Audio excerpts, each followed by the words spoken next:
یہ علماء کرام ہیں، یہ جس چیز کی اصلاح کی ضرورت محسوس کریں مشورہ کریں، اور اپنے سماج میں نے مسجد کی مثال دیا، مدرسے کی مثال دیا، گھر کی مثال دیا، آنے والے دن پورے ملک کے لیے بدترین غربت کے دن آ رہے ہیں۔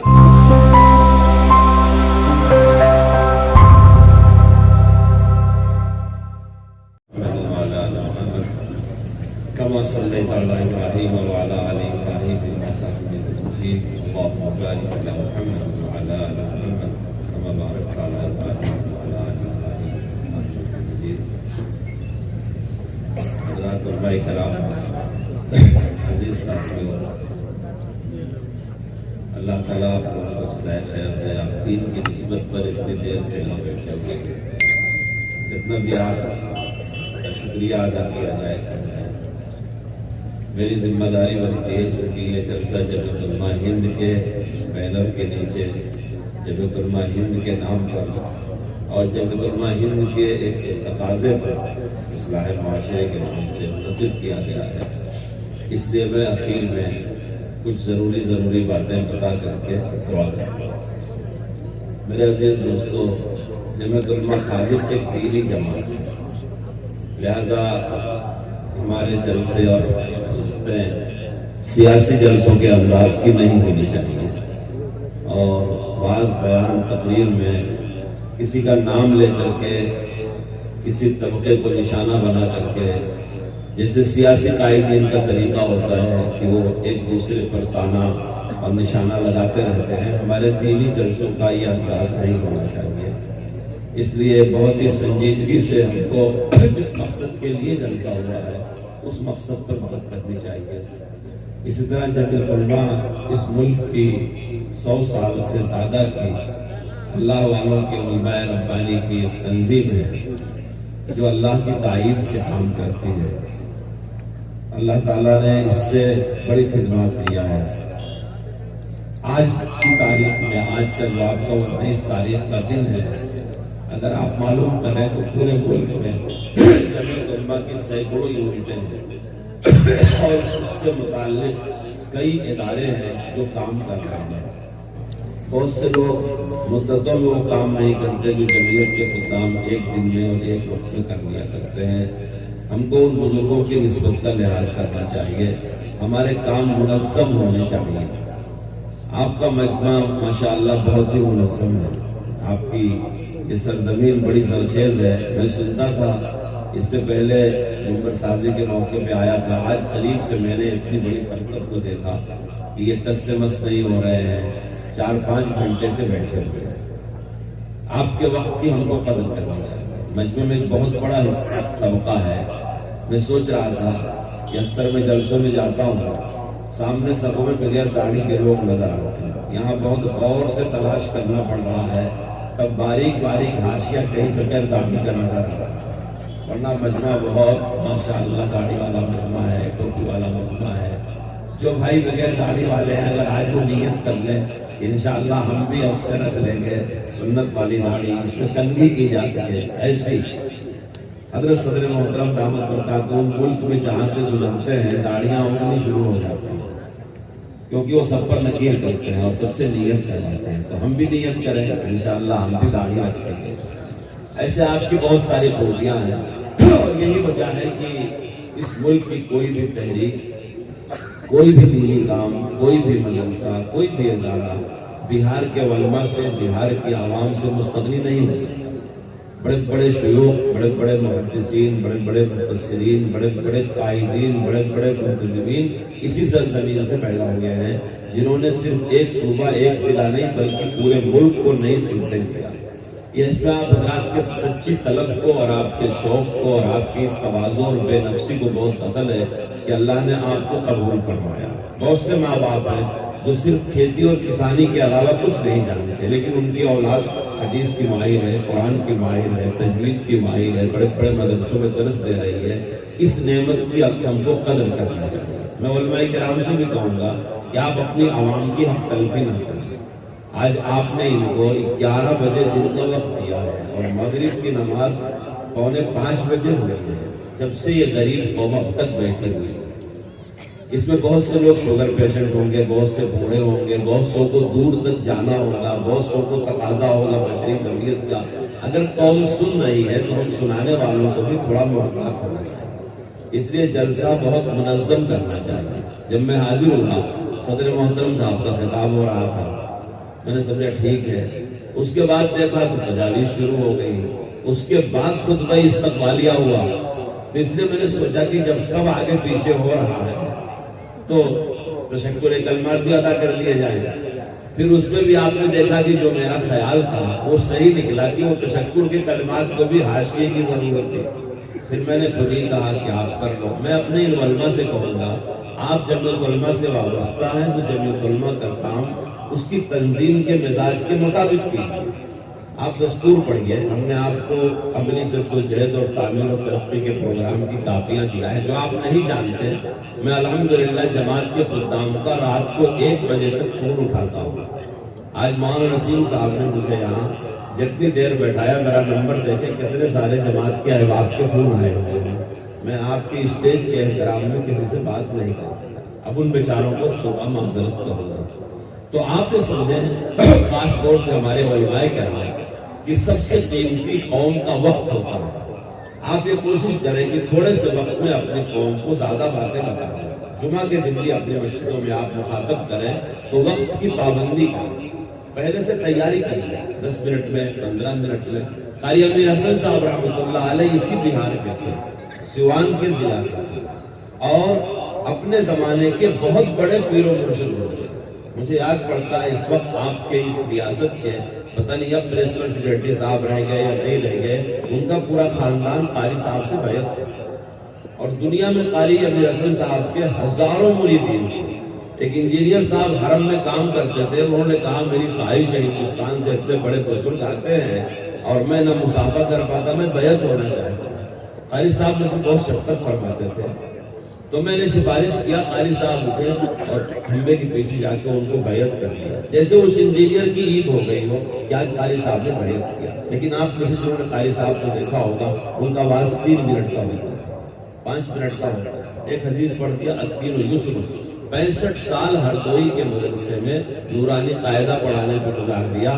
حالانکہ شیخ کے خاص لوگوں میں تھے، حضرت رائے پوری سے بیعت تھے، شیخ سے اجازت یافتہ تھے، اور اپنے زمانے کے جید عالم تھے، بخاری بھی پڑھا سکتے تھے، لیکن نورانی قاعدہ اور ناظرہ پر اور رسول اللہ کی سنتوں سے گزارا کر دیا۔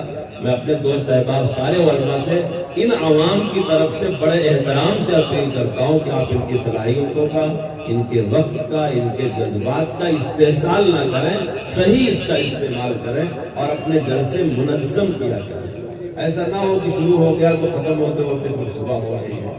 میں شروع سے ذہن بنا کر کے آیا تھا کہ مجھے کچھ بات نہیں کہنا ہے، صرف چونکہ جلسہ ہمارا ہے، جو باتیں کہنے کی ہوں گی وہ اپنے دوستوں سے میں کہوں گا۔ تو جمعیت کا پروگرام جمعیت کی منشا کے مطابق، جمعیت کی ترتیب کے مطابق ہو، جو ضرورت کی باتیں ہیں اسے پہلے اپنی میٹنگ میں طے کر لیا جائے۔ اسی طرح جو مسائل آپ کے ہیں، ہر ادارے کی، ہر یونٹ کی کچھ سیمائیں، کچھ حدود ہوتے ہیں۔ جو تجاویز جمعیت علماء مرکزیہ کی ہے، وہ تجاویز جمعیت علماء اضلاع کو، جمعیت علماء کی منڈل کی یونٹوں کو، جمعیت علماء کی ریاست کی یونٹوں کو بہت زیادہ اس میں فکر مند نہیں ہونا چاہیے۔ ہمارے سر پر سایہ ہے اس وقت اپنے زمانے کے سب سے بڑے عالم دین کو، جو کتنے بے گناہوں کی رہائی کے لیے کوشش کر رہے ہیں، اور جو اپنے دور کے شیخ الہند کے جانشین ہیں، حضرت مولانا سید ارشد اپنی دعوت کرتا ہے۔ تو جو ان کے کام ہیں وہ کام ہم کو اپنے ہاتھ میں نہیں لینے چاہیے۔ ہماری بڑی بڑی فکروں کے لیے، بڑی بڑی تنقید کے لیے، بڑے بڑے امینڈمنٹ کے لیے، بڑے بڑے مطالبوں کے لیے صوبائی اور مرکزی سرکاروں سے ہمارے سر پر ہمارے آبا اجداد بیٹھے ہوئے ہیں۔ ہم کو ہمارے دائروں کو محدود کر کے کہ کہاں سے کہاں تک ہم کیا کام کر سکتے ہیں، اس طرح سے اپنے کام کی بنیاد بنانی چاہیے، جتنا کہ ہم کر لے جائیں۔ ایسا نہ ہو کہ آج ایک جلسے میں کچھ باتیں آئیں، تجاویز، 1 سال کے بعد پھر وہی تجاویز آئیں، اس کے بعد پھر وہی تجاویز آئیں۔ یہ کوئی سیاسی منچ نہیں ہے کہ اپوزیشن اور رولنگ ایک دوسرے پر تنقید کرتے رہے اور آگے بڑھتے رہے۔ جمعیت علماء سراسر دینی جماعت ہے۔ جس وقت جمعیت علماء آزادی کی تحریک میں حصہ لے رہی تھی اور ملک کی سیاست پر تنقید کرتی تھی، جو شیخ الہند مفتی کفایت اللہ مجاہد ملت کا دور تھا، اس وقت بھی جمعیت علماء دینی ہی جماعت تھی۔ ہماری عافیت، ہمارا قلعہ، ہماری پناہ ہمارے دین ہے۔ اس لیے آپ نے جو عنوان جلسے کا رکھا بڑا پیارا رکھا، تحفظ جمہوریت۔ جمہوریت کہتے ہیں وسیع اتحاد کو، اس ڈیموکریسی کہتے ہیں، اس سیکولرزم کہتے ہیں۔ وسیع اتحاد کا مطلب ہے زبان سے، ذات پات سے، دین دھرم سے، علاقے سے، اپنی پسند اور ناپسند سے اوپر اٹھ کر کے کسی ایک مملکت کی فلاح اور بہبود کے لیے اتحاد قائم کیا جائے۔ مجھے نام یاد نہیں، ہمارے کسی ایک دوست نے کہا کہ اتحاد کلمے کی بنیاد پہ ہونا چاہیے۔ یہ اتحاد ہماری ملت کے اندر کا کلمے کی بنیاد پہ ہوگا، لیکن ہم جس ملک میں رہتے ہیں تو ہمارا ملی اور ملکی اتحاد مسائل کی بنیاد پر ہوگا۔ مسائل کی طرف بھی ہمارے ایک دوسرے توجہ دلائی کہ بے روزگاری کا مسئلہ ہے، بچوں کی تعلیم کا مسئلہ ہے، جمعیت علماء کی یہ ترجیحات ہے۔ ان بنیادوں پہ ہم اپنے ہم وطن بھائیوں سے اتحاد کر کے، یہی جمہوریت کا تقاضا ہے۔ اور یاد رکھیے، آپ جس کے لیے نافع بنیں گے وہ آپ کا قدردان ہوگا۔ ہم جس قوم کے ساتھ رہ رہے ہیں، اس قوم کے لوگ اگر ان کو ہم سے نفع پہنچے تو ہم کو بھگوان کا درجہ دینے کے لیے تیار ہیں۔ ان کی ڈکشنری میں سب سے بڑا لفظ جو ملتا ہے بھگوان کا ملتا ہے۔ اگر وہ آپ سے نفع اٹھاتے ہیں، آپ کے پیروں میں پڑ جاتے ہیں، آپ کے چرنوں میں گر جاتے ہیں کہ آپ ہمارے بھگوان ہیں۔ اس لیے اسلام اپنے اخلاق سے، آپ یہ سمجھیں کہ آپ مسلمان ہیں تو دوسروں کو نفع پہنچانے کے لیے پیدا کیا ہے۔ آپ ڈاکٹر ہیں، آپ ماسٹر ہیں، آپ جماعت میں لگے ہیں، آپ مسجد میں لگے، آپ مدرسے میں، جہاں کہیں آپ ہیں، اگر آپ رسول اللہ کے غلام ہیں تو آپ کو آپ کے قرآن نے یہ حکم دیا ہے کہ آپ نفع پہنچائیں۔ جب آپ خلق کے لیے نفع پہنچانے والے بنیں گے، اور اصول ہے جو نفع اٹھانا چاہتا ہے کبھی نفع ملتا ہے، کبھی محروم ہوتا ہے، لیکن جو نفع پہنچانا چاہتا ہے وہ خود کبھی نفع سے محروم نہیں۔ تو آپ اپنے سماج کے لیے نفع بخش بنے، مددگار بنے، اس پسماندہ لوگوں کے، مظلوم لوگوں کے، پریشان۔ حضرت مولانا ارشد صاحب دامت برکاتہ کو بہت سے غیر مسلموں کے مقدمات بھی دیکھ رہے ہیں۔ جمعیت علماء کی ڈکشنری میں ملکی مسائل میں مسلم غیر مسلم کا کوئی فرق نہیں ہے۔ ہم ہندوستانی ہونے کی وجہ سے سب بھائی بھائی ہیں، اور ہم ہر مظلوم کے ساتھ کاندھے سے کاندھا ملا کر کے کھڑے ہیں۔ پہلے ہم ان کی ضرورت پورا کرتے ہیں، کیونکہ ہم ایثار سے کام لیتے ہیں۔ ہم کو ایثار کا حکم ہمارے قرآن نے دیا، ہمارے نبی نے دیا۔ اس لیے جمہوریت اس وسیع اتحاد، یہ وسیع اتحاد اتنا وسیع ہے کہ ملک کی 125 کروڑ جنتا ہے۔ ظاہر بات ہے یہ گھر ہے۔ جب ایک ماں باپ سے پیدا ہونے والے بچوں کی ترجیحات میں، تقاضوں میں، خواہشات میں اختلاف ہوتا ہے تو رنگ و نسل سے بھرا ہوا یہ ملک جس میں 125 کروڑ نفوس بستے ہیں، اس میں کتنے لوگ ہیں؟ ایک طبقہ ہے جو لہسن پیاز بھی نہیں کھاتا، اور دوسرا طبقہ ہے جو خنزیر بھی کھایا جاتا ہے۔ آپ غور کرو، ایک بہت بڑا طبقہ ہے جو غیر اللہ کے سامنے سر جھکانے کو شرک کہتا ہے، لیکن ایک بہت بڑا طبقہ ہے ہر کنکر پتھر کی پوجا کرتا ہے۔ ہر 30 کلومیٹر پر ہندوستان کا سماج، اس کی بول، اس کی آپ کے علاقے میں کلہیا اور سورجا پوری بولی جاتی ہے۔ ہندوستان کا پنجابی کیا جانے آتے کلہیا سورجا پوری کو، لیکن پنجابی اور ارریہ کا باشندہ ایک ملک والے ہونے کی وجہ سے آپس میں بھائی بھائی ہیں۔ اگر کبھی کوئی اختلاف ہو جائے، اگر کوئی زبان بولنے والے کم ہیں، کسی زبان کے بولنے والے زیادہ ہیں، کسی مذہب کے ماننے والے کم ہیں، کسی مذہب کے ماننے والے زیادہ ہیں، ایک طرح کپڑا پہننے والے کم ہیں، ایک طرح، اس سے ہمارے ملک میں کوئی مقابلہ آ رہا ہی نہیں۔ آپ کسی کو بھی مانتے ہو، کیسے بھی لباس پہنتے ہو، کیسی بھی غذا کھاتے ہو، کیسے بھی مقدور طریقے پر عمل کرتے ہو، آپ کو دستور نے مکمل آزادی دیا، لیکن انسانوں کی بستی ہے، کبھی نہ کبھی کچھ نہ کچھ اونچ نیچ ہو جاتا ہے۔ ہم کو ہماری عدلیہ کو کبھی نہیں کوسنا چاہیے۔ مولانا ارشد صاحب دامت برکاتہ نے اسی عدلیہ سے، جس پر لوگ انگلی اٹھا رہے ہیں، مفتی عبدالقیوم صاحب کو بری کرایا ہے، جن کی پھانسی کا فیصلہ 3 کورٹ کر چکا تھا۔ علماء نے ان کی کتاب پڑھا ہوگا جس میں لکھا ہوا ہے 11 سال سلاخوں سے پیچھے۔ اس لیے میں آئندہ کے لیے جمعیت علماء سے متعلق علماء سے کہتا ہوں کہ جمعیت کے اسٹیج پر ہم خاکی وردی والوں کو، کوٹ والوں کو، نیتا لوگوں کو، ہم ان کا محاسبہ کرنے کے لیے جلسہ نہیں کرتے۔ ہم جلسہ کرتے ہیں اپنی قوم کو ایک سمت دینے کے لیے، مظلوموں کی مدد کرنے کے لیے، لوگوں کو وقار، انسانیت، شرافت، بھائی چارہ سکھانے کے لیے۔ یہ جمعیت علماء کا مقصد ہے، اور ہم اور ہمارے اکابر ہمیشہ اس میدان میں سالار رہے، کبھی ہم دشمن نہیں رہے۔ اس لیے آپ کا جلسہ جمہوریت کے عنوان پر کم باتیں کہی گئی یہاں. ہم جس ملک میں رہتے ہیں اس کے آئین اور قانون کو مانتے ہیں. ہم کو ہمارے عدلیہ اور آئین پر اعتماد ہے.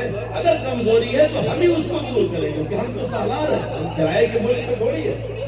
اگر ہم اپنے آپ کو کرایہ دار سمجھتے تو ہمارا حوصلہ ٹوٹتا. جو بگاڑ ہے ہم دور کریں گے، پہلے ہم اس کے ذمہ دار ہیں. اس کے بعد پھر دوستوں جسے معاشرہ کہتے ہیں، اصلاح معاشرہ 11ویں زبان کا لفظ ہے. اصلاح کہتے ہیں سدھارنے کو، اور معاشرہ کہتے ہیں آپسی رہن سہن کو. کئی افراد مل کے ایک گھر میں رہتے ہیں، اس سے خاندان بنتا ہے. کئی خاندان جہاں رہتے ہیں ایک قبیلہ بنتا ہے. کئی قبیلے جہاں ملتے ہیں ایک برادری بنتی ہے. کئی برادریاں جہاں رہتی ہیں ایک گاؤں بنتا ہے. کئی گاؤں جہاں ملتے ہیں ایک شہر بنتا ہے. کئی شہر جہاں اکٹھا ہوتے ہیں ریاست بنتی ہے. کئی ریاستیں اکٹھا ہوتی ہیں ملک بنتا ہے. اور کئی ملک اکٹھا ہو تو عالم بنتا ہے. اور ہماری سوچ یہ ہے ہم پورے عالم کو آنگن مانتے ہیں. ہمارا غلوب پر یقین ہے. عالمی قومیں جتنی ہیں ان کی بھلائیوں سے ہم فائدہ اٹھانا چاہتے ہیں اور ہم ان کی بھی خدمت کرنا چاہتے ہیں، کیونکہ اسلام سارے عالم کے لیے آیا ہے. ہمارے نبی سارے عالم کے لیے رحمت للمسلمین نہیں ہے. ہم جو کلمہ پڑھتے ہیں، ہم قرآن پڑھتے ہیں، اللہ کو رب العالمین کہتے ہیں، نبی کو رحمت للعالمین کہتے ہیں. تو ہم صرف ارریہ کے لیے نہیں سوچتے، صرف کشن گنج کے لیے، پورنیہ دیناجپور کے لیے، بہار اور بنگال کے لیے نہیں سوچتے، بلکہ ایک مسلمان ہے جس کی سوچ عالمی ہوتی ہے، کیونکہ اسلام سارے عالم کے لیے رحمت کر کے آیا ہے. اس لیے ہم جو معاشرے میں گزر بسر کرتے ہیں ایک متن ہمیشہ اپنے ذہن میں رکھیں. جس طرح نماز میں ہمارا قبلہ خانہ کعبہ ہے، اسی طرح سماجی زندگی کے لیے ہمارا قبلہ صحابہ ہے. صحابہ کی سادگی، صحابہ جیسا ایمان، صحابہ جیسے برادرانہ تعلقات، صحابہ جیسی آپس میں معاملات، صحابہ جیسی آپس میں معافی تلافی. کچھ بات ہو گئی دل بڑا کر کے معاف کر دو. مولانا حسن مدنی نے معافی کے بارے میں بہت ساری باتیں بتائی. مولانا اظہر مدنی نے والدین کے حقوق کے بارے میں بہت ساری باتیں بتائی، اور علماء نے باتیں بتائی ہیں. اسٹیج سے تقریریں کرنا ہی اصلاح معاشرے کا مقصد نہیں ہے، بلکہ اس کا مقصد ہے ہم میں سے ہر ایک اصلاح کا محتاج ہے. جو چیزیں قابل اصلاح ہیں ہم کو اس کی اصلاح کرنی چاہیے. ہم مسجد کے امام ہیں، ہم کو اپنی مسجد سے فعال ہونا چاہیے. ہم جا کر کے دیکھیں کہ ہماری مسجد میں قرآن کا احترام کتنا ہے، کیونکہ کوئی بھی کام تعلیم کے بغیر مکمل نہیں ہوتا. ہمارا مکتب کتنا آباد ہے، ہماری مسجد میں نمازیں سنت کے مطابق ہو رہی ہے یا نہیں ہو رہی ہے، ہماری مسجد میں پانی میں اسراف ہو رہا ہے یا نہیں، ہماری مسجد میں پاکی صفائی. اگر ہم مدرسہ چلاتے ہیں اپنے مدرسے کی اصلاح کی کوشش کریں. ہم ایک گھر چلاتے ہیں اپنے گھر کے معاملات کو درست کریں. اللہ کے رسول صلی اللہ علیہ وسلم رات کو اپنے گھر میں جایا کرتے تھے تو دھیرے سے سلام فرماتے تھے، تاکہ اگر آپ کی بیویاں، ہماری مائیں، ازواج مطہرات جاگ رہی ہوں تو سن لیں، اور سو گئی ہو تو ان کی نیند نہ ٹوٹے. تو گھر کا مالک بھی اصلاح کا مکلف ہے. وہ اپنے گھر میں کیسے جاتا ہے؟ گھر ہمارا ہے، ہم نے بنایا ہے، بیوی ہماری ہے، بچے ہمارے ہیں، لیکن ہم گھر میں داخل ہونے کے لیے آزاد نہیں. یہ موضوع بہت ہی وسیع ہے. خاص تنظیمیں صرف تلک کو، جہیز کو، پردے کو، چند باتوں کو فوکس کرتے ہیں، اسے انداز کرتے ہیں، اس کو عنوان بناتے ہیں. جب کلمہ کہتی ہے ادخلوا فی السلم کافہ، جو پورا اسلام صحابہ والا ہے اسی اسلام پر قیامت تک مسلمان امت کو رہنا ہے، اور وہ علماء کرام کے بغیر حاصل نہیں ہوتا. ہماری اصلاحی تحریک لیڈروں کے، پروفیسروں کے، دانشوروں کے حوالے نہیں ہے. ہماری اصلاحی تحریک کے نگہبان، ہمارے سالار قافلہ، ہمارے معاون، مددگار، ہمارے ترجمان یہ علماء کرام ہیں. یہ جس چیز کی اصلاح کی ضرورت محسوس کریں، مشورہ کریں. اور اپنے سماج میں نے مسجد کی مثال دیا، مدرسے کی مثال دیا، گھر کی مثال دیا. آنے والے دن پورے ملک کے لیے بدترین غربت کے دن آ رہے ہیں. اگر آپ نے اپنے گھر والوں کو کفایت نہیں سکھائی، آپ نے خرچ پر کنٹرول کرنا نہیں سکھایا، اپنے خرچ پر آپ نے کنٹرول نہیں کیا، تو آئندہ آپ کو مزید غربت اور تنگ دامانی اور تنگ دستی کا سامنا کرنا ہے. صرف اسلام کا قناعت اور کفایت کا فلسفہ ایسا ہے، ایثار اور قربانی کا فلسفہ ایسا ہے جو آپ کی آئندہ زندگی کو مضبوط کرے گا. کہ آپ اسراف سے اپنے پیسے بچاؤ، فضول خرچی سے اپنے پیسے بچاؤ. جب تک کوئی چیز قابل استعمال ہے اسے ضائع نہ کرو، اور اتنا بچاؤ کہ آپ دوسروں کے مددگار بن سکو. یہ دوسرا رشتہ دار بھی ہو سکتا ہے، پڑوسی بھی ہو سکتا ہے، غیر مسلم بھی ہو سکتا ہے، اور آگے بڑھیے ہمارا مخالف اور دشمن بھی ہو سکتا ہے۔ اسی ملک میں جہاں یہ کہا گیا تھا الگ الگ تقسیم کرنے کی باتیں کی گئی تھی، اسی ملک میں جب تقاضا آیا تو مسلمانوں نے خود بھوکے رہ کر کے غریبوں کو کھلایا۔ ابھی کرونا کے 2 سال میں الحمدللہ مسلمان قوم کی خدمات کی تاریخ پورے دنیا میں سنہرے حرف سے لکھے جانے کے لائق ہے۔ جب لوگ مسابقہ معانقہ نہیں کر رہے تھے، ہمارے وہی نوجوان جن کو لوگ کوستے ہیں کہ تم خراب ہو، یہی نوجوان اپنے موتے بھی دفن کر رہے تھے اور غیر مسلموں کی بھی مدد کر رہے تھے۔ اور کتنے گھروں تک کھانا پہنچایا، راشن پہنچایا، اللہ نے انہیں کو توفیق دیا۔ اللہ ایسے نوجوانوں کو خوب اجر عطا فرمائے، وہ ہمارا بہت بڑا سرمایہ ہے۔ میں نے یہ بات بیچ میں کہی کہ آپ جتنا کفایت کریں گے، دوسروں کے مددگار ہوں گے، وہ دوسرا دشمن بھی ہو، جب بھی آپ اس کی مدد کریں، خدمت کریں۔ آپ کو یہ چیز آپ کے اسلام نے سکھایا ہے، یہی جمعیت علماء ہند کی فکریں ہیں، لیکن یہ فکریں آپ کو ان علماء کرام کے ذریعے سے پہنچیں گی۔ جب یہ اکابر جمعیت کی سوانح پڑھیں گے، ان کا لٹریچر پڑھیں گے، جمعیت علماء کے کام کو سمجھیں گے اور جمعیت کے کام کو جمعیت کے مزاج کے مطابق کریں گے، تو انشاءاللہ اس تحریک کا ہم کو آپ کو نفع زیادہ ہوگا۔ یہی میرا تبصرہ ہے، یہی میری امید ہے، یہی میرا آپ حضرات سے مطالبہ ہے۔ اللہ تعالیٰ ہم کو آپ کو سارے لوگوں کو عمل کی توفیق عطا فرمائے۔ اس جلسے کے لیے جن لوگوں نے جس طرح کی بھی محنت کیا ہے، اللہ قبول فرمائے۔ جو مخلصین ہیں ان کے اخلاص کی برکت سے اللہ تعالیٰ اس تحریک میں تاثیر پیدا فرمائے۔ ہمارے سروں پر اللہ صدر محترم امیر الہند حضرت مولانا سید اشرف احمد برکاتون کا سایہ دیر تک سلامت رکھے اور ان کی قیادت اور نگرانی میں اور ان کے سائے میں اللہ ہم کو اس خدمت کے لیے قبول فرمائے، توفیق عطا فرمائے، آمین۔ وآخر دعوانا الحمدللہ رب العالمین۔